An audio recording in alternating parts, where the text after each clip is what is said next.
The long arm of Uncle Sam is getting longer. This time, Washington has issued a chilling warning to the world: stay away from Huawei chips or else. On Monday, on May the 12th, the Bureau of Industry and Security under the U.S. Commerce Department issued guidance, just friendly guidance, stating that using Huawei's most advanced AI chips, quote unquote, anywhere in the world may be in violation of U.S. export controls. China immediately condemned the move, vowing to take resolute measures to protect the legitimate rights and interests of Chinese companies. Days later, the U.S. removed the line about anywhere in the world, but still warns, quote unquote, all persons and companies in the U.S. and abroad against using PRC-produced advanced chips. What does this move mean for businesses and the AI sector around the world? Will it succeed in containing China's development, or has that train already left the station?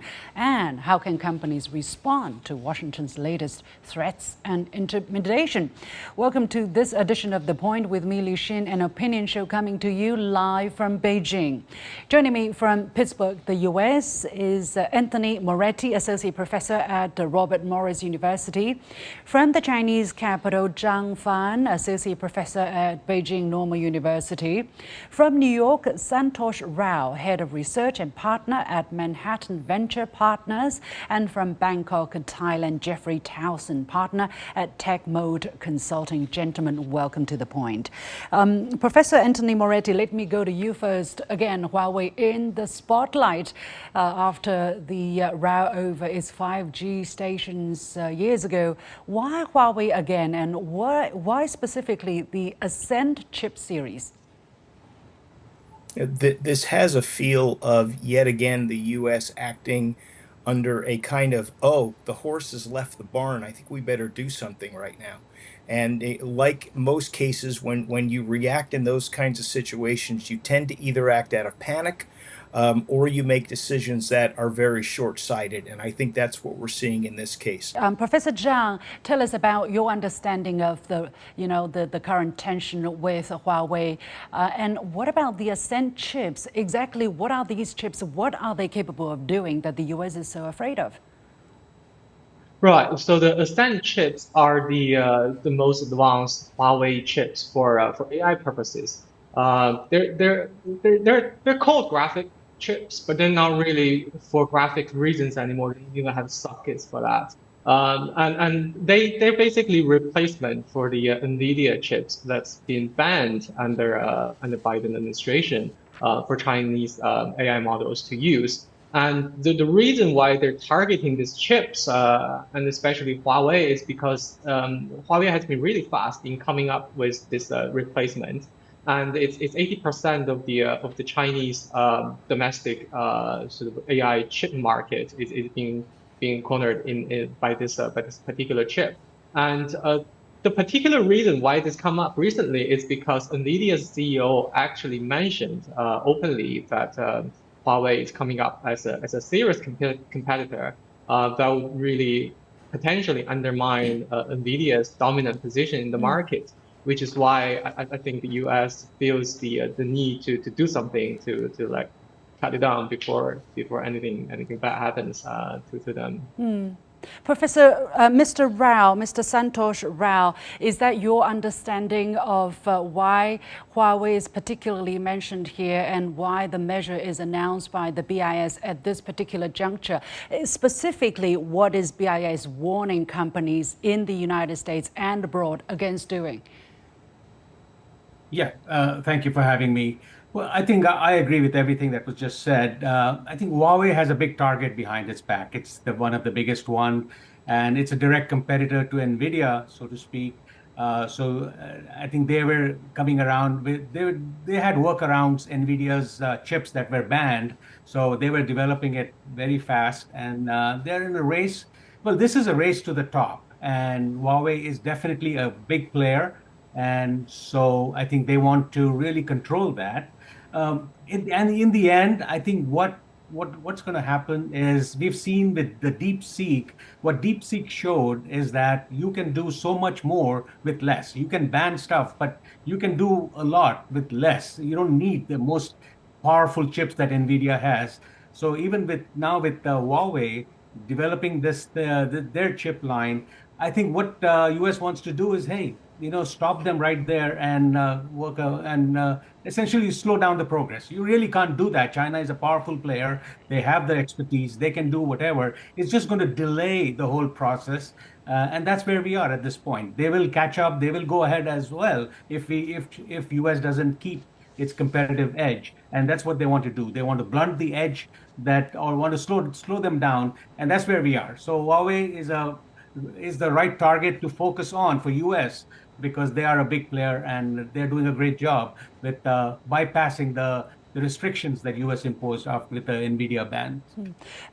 Jeffrey Towson here in Bangkok. The BIS's justification for the enforcement actions that companies and persons may face, including imprisonment, fines, and losing export license, is that the Huawei chips, the Ascent chips, may have been produced with the help of embargoed US technology or chips. Thus, there is a high probability that Huawei may have, or the people who help Huawei produce these chips may have broken US export regulations. Therefore, anybody who use these chips will be subject to punishment. Does the can the BIS justify its latest policy in this way? Yeah, I think the arguments, rationales, they're pretty shallow. I think this is just a free-for-all. I think the Trump administration in particular, but parts of the US government, they have an objective relating to China's development. They're going after it. They will point to whatever regulation kind of makes sense, but it's pretty shallow as an argument. Now, the one argument I would sort of maybe disagree with a little bit that's been said is, I don't think the targeting of Huawei in particular has blunted the edge. I think it's actually accelerated it. 5 years ago, NVIDIA had no major competitor. Not in China, not in the US, well, not in Asia. Now they do. Huawei is a significant competitor in AI chips. And the US government kind of created this. Like, it wasn't going to happen like this otherwise.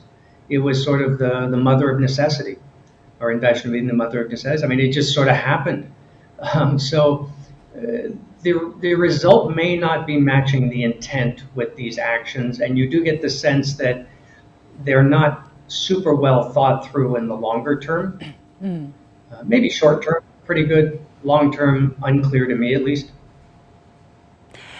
Professor Anthony Moretti, what do you think of the apparent step back? Because in the beginning, the BIS said any companies or persons anywhere in the world may face enforcement actions, may be punished, to be specific.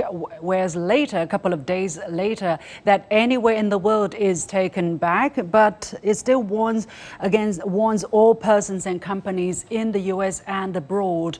Is there a change in substance of this policy statement? Anything having to do with the Trump administration, I think sometimes you throw your hands in the air and go, maybe. But we have seen this bold statement, especially from him, often on social media, but sometimes with, the White House press corps in front of him. And there'll be this loud, demonstrative series of claims, and 24, 48 hours later, there will be a less bold, less high-profile step back. So I think this is just the latest in yet another example. Tariffs is certainly the one that generates the most attention, especially in the business community. But if you look at higher education, for example, there were a whole host of threats made against higher education institutions. The courts are now slowing down the roll of some of those. So again, this looks to be nothing more than, as was just mentioned a couple of seconds ago, programs or policies that are not well thought out. There appears to be a decision made, whether it's in anger or in haste or in frustration, and simple common sense tells you those kinds of decisions almost always will backfire. So yet again, here's the Trump administration trying to quietly roll back on something. But again, the critics are realizing you're doing this again and again and again, and the trust of the U.S. around the world erodes a little bit more every time that happens. Professor Chang, what can we make of this? Because, yeah, again, there was, some people say there's even a typo in that statement in mixing inference with interference. I'm not a tech aficionado, so I can't judge upon that. But certainly, this is creating confusion. What kind of impact is this kind of announcement, which is changed just days later, having on the industry, on businesses in the US and elsewhere who are, waiting for some kind of certain signals of where to go in the future? Right.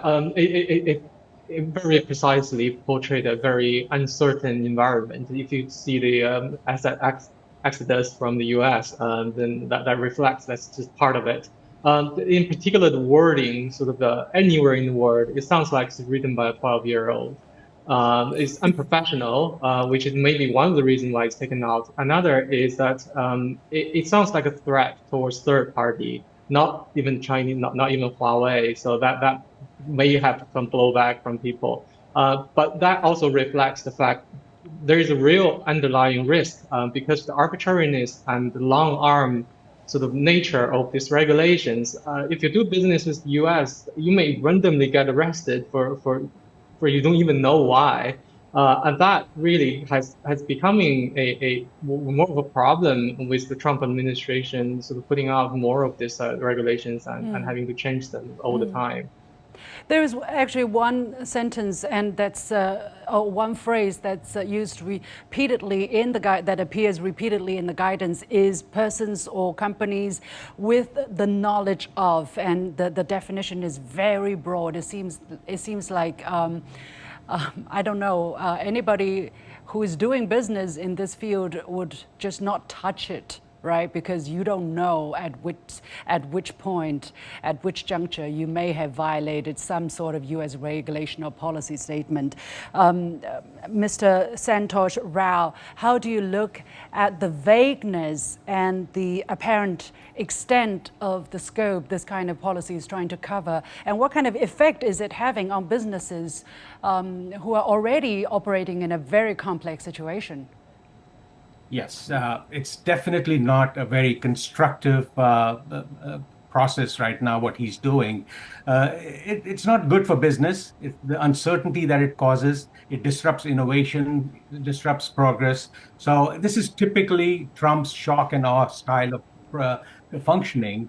He wants to put the chill out there. He puts out everything and then backs off. So I think what this is going to do is people are going to be careful. There have been loopholes. Companies have been abusing the embargoes and all that stuff. So I think he wants to close that loophole. He wants to get that satisfaction.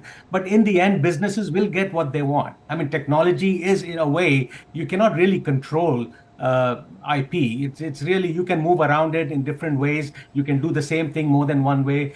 Maybe US will have an edge in terms of speed of innovation, but other countries will catch up very fast. So technology, we saw that with 5G and all that. When they started putting restrictions, China came around it and did their own thing. So they're also moving way ahead. They're in step with the Western world. So things like that, I think in the end, there will be a small case of disruption and caution and slowing down and reading the fine print. But in the end, they'll come around to it. And innovation is required. AI is big.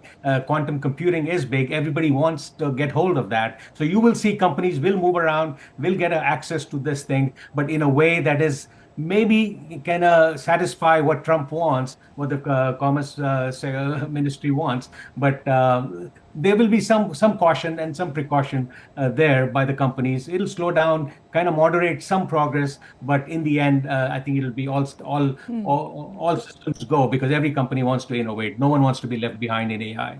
And every nation will try their best to do that, right? Absolutely. Yeah, Jeffrey Towson, the whole premise of this policy guidance is that China, without stealing from the United States, without importing technology or material from the United States, is simply not capable of innovating, of making progress. And companies such as Huawei must have violated US export controls if it achieved any progress in terms of developing high-end chips. Do you see anything wrong with this premise? I think when we're talking about AI, this is all new. I mean, most of these companies didn't, DeepSeek wasn't doing this 3 years ago, really. So, yeah, I mean, you could make that argument in certain technological sectors where there's a long history of development and proprietary technology. We're not talking about that with an AI. I mean, China graduates about 2 million engineers per year. The US graduates about 200,000. I've worked with them, I've taught them. They're top tier. You've got tremendous brain power taking apart a new technological frontier. So, is it really surprising that, let's say, DeepSeek, which is a small little company, it's not big, did some tremendous innovation to come up with the LLM they did? Really stunning work. Is it surprising that the Ascend chip is starting to have performance ratios similar to the NVIDIA? No, none of that is surprising. So, yeah, I think this is throwing arguments against the wall and seeing if they stick or justifying something that we're going to do anyways. I don't listen to it. I mean, my argument would be there is a problem that this administration, and I'm American, so criticize Americans. The problem they're grappling with is they're trying to create and enforce regulations outside of the United States. Which, how do you do that? Do you send the FBI into Malaysia? Do US judges issue orders that impact people in Indonesia? How are you going to enforce this and say who can use what chip in every little country, in every little company? And I think they don't have a mechanism for doing that, so they're kind of resorting to vague threats. If there was a real tactical mechanism to enforce this, that would be a big deal. I don't see it. But perhaps it may be a fool's errand to try and regulate the world and enforce it. Well, they tried in the past, right? They tried with all kinds of sanctions, for instance, to pressure other allies to go with them, for instance, trade embargoes with China, with the DPRK, and it turned out countries don't follow suit because they have their national and foreign policy interests, which they will adhere to, they will serve.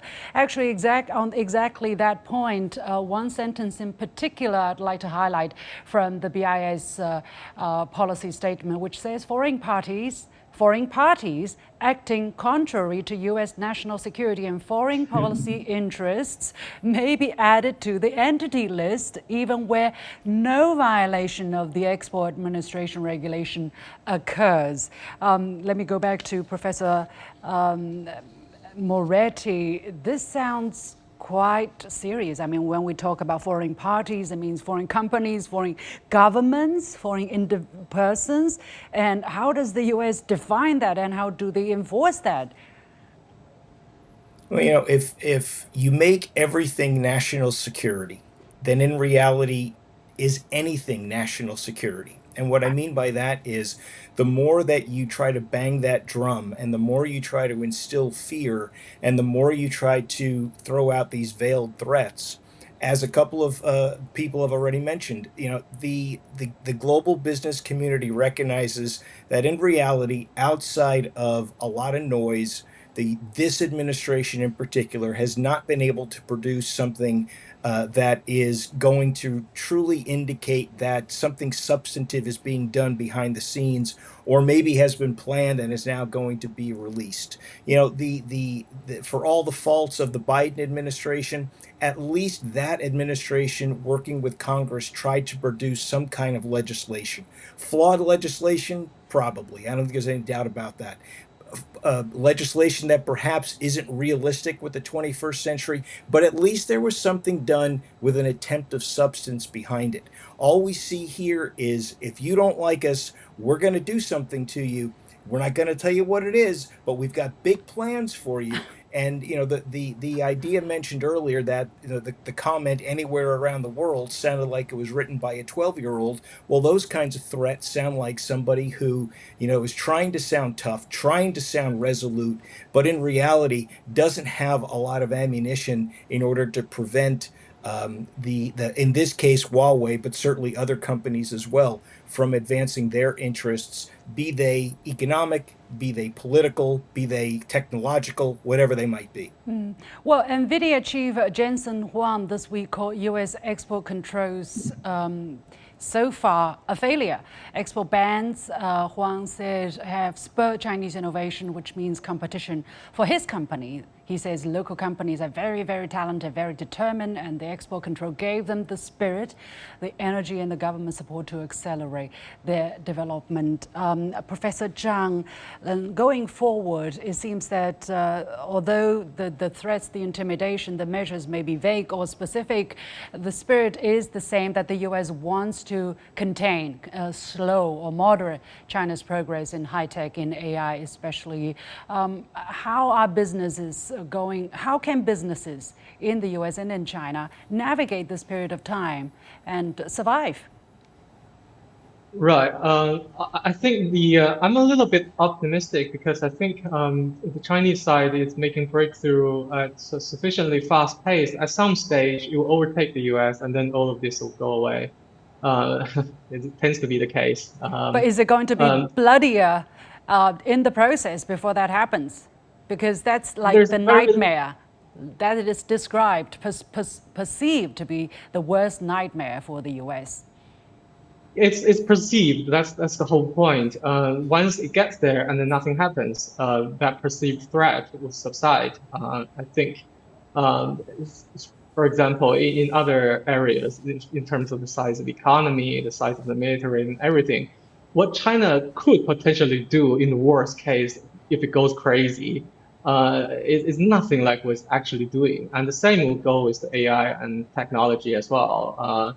So the hope, I think, is actually for Chinese companies to just push ahead quickly, and I think they will be making rapid progress in terms of chip making as well. So soon, once the the whole rationale is Huawei buying stuff, bypassing U.S. export control through a third party, which is technically doesn't make sense because it's using an older technology that China can very well do itself. But next year or after, if a new generation of chip making equipment comes online in China, then that whole issue goes away. The whole embargo would just be meaningless, pointless, and then they'll be dropped. Mr. Rao, do you agree that once this is fait accompli or a reality, I don't know whether I'm using the right word, then the U.S. will be okay? Oh, it's not that bad, that China will move ahead. It probably will be more developed in certain areas of technology, and it's not the nightmare that the U.S. has been fearing. Well, I miss the context because I think it is a nightmare. I mean, Trump doesn't want that, and he's never wanted. He's been talking about, and he's been anti-China way before he became the president. He's been talking about how U.S. is losing its edge. But I think what's going to happen here now is, as the battle lines are drawn and as the red lines become darker and darker, and every country is going to really buckle down and develop their own technologies and get their edge. So it might backfire what we are doing, what US is doing. It might push the other countries to become more self-reliant, more closed, develop their own technologies and get very competitive. So I think I don't think US wants that to happen. They want to control the flow of technology, want to maintain their edge to the extent they can. It's not easy, but US has an edge in terms of innovation, I would say. Yes, China can do it, but we have more broad-based technology know-how, so we have an edge. So they need to maintain that. So to the extent they can, they will. But I think what this whole thing is doing, this whole debate is pushing China to look more inward and develop their own solid strength. The United States is in a situation of catch-22. If they contain China, they're going to lose. If they don't, they're probably going to, be overtaken even faster. Mr. Rao, very quickly. Yeah, no, absolutely. I think that's what I'm trying to say. So I think the U.S. has to be careful. I mean, they're not dealing with someone who's not a very powerful player. I mean, China is a very powerful player. There may be at best maybe 1 or 2 years behind in terms of AI, if so as well. And they have all the natural resources that they need to all the rare minerals and all that they need for progress that U.S. needs. So I mean, China and U.S. are in a competitive race, very close race. So they need to work together. They need to be very careful not to infringe on each other. They might, in the end, hurt each other by really doing all these restrictions. So I don't know. At this point, I think this whole thing is very it's crazy. I'm glad they moderated what they said before, but they're not going to be able to contain China. They're moving full speed ahead, and U.S. needs to buckle up and stay competitive. Jeffrey Towson, what is the right thing for the U.S. to do at this moment then, in your eyes? Yeah, I think it's two things. Number one, this idea of containing, constraining the technological advancement of China is just hubris. Can't be done. So compete, get good, run fast. That's actually good for everybody, by the way. And then the thing they can do outside of that is we could, as the U.S. government, say this is what we accept Chinese companies can do within the United States because there's certain areas where we have strategic interests that we protect. That's totally reasonable. So domestic policy, domestic regulation, domestic enforcement it can make good sense in certain areas. But the global regulation and enforcement seems I don't think it's going to work out terribly well. But yeah. Yeah. I'm pretty optimistic, actually. Why? Because we see tremendous companies creating great things that help people, and the AI tools are fantastic. And the semiconductors are getting better and better. And does it really matter where they come from? If it's helping a hospital in Malaysia or Indonesia, does it really matter? I mean, that's not a question that regular people think about. So more advancement is generally better for everybody. Professor Anthony Moretti, what is your suggestion then for the right way forward for the United States and from China? I think I'd build a little bit off what Jeffrey just said, and I think the first thing I'd suggest is number one, keep your head down, keep focusing on the things you're good at, and that is creating products, creating cutting edge ideas, developing whether they're easy to understand or far too complex for even sometimes the most sophisticated people to understand. It doesn't matter. If it's good for a person in Malaysia, good for a person in Brazil, good for a person in the US, whatever country you're dealing with, that's what I would say do. So from Would the that business be in community, contradiction keep with America doing what you first, do best. for instance? Trump supporter would say. And that was going to be my follow-up. And the other thing I was going to say is tone down the rhetoric because, while it may score political points at home, although I'm not sure it necessarily does, it does not score any points around the world. Okay. And the U.S. is still in a deficit area here. So it really needs to think strongly about what it says, to whom, and why. Okay, thank you so much, Professor Anthony Moretti, Professor Zhang Fan, Santosh Rao, and Jeffrey Towson for sharing with us your valuable insights. With that, we come to the end of this edition of The Point with me, Liu Xin, coming to you live from Beijing. As always, you can follow me on Facebook and X using the handle Liu Xin in Beijing. On behalf of the whole team, thank you for watching. You've got The Point.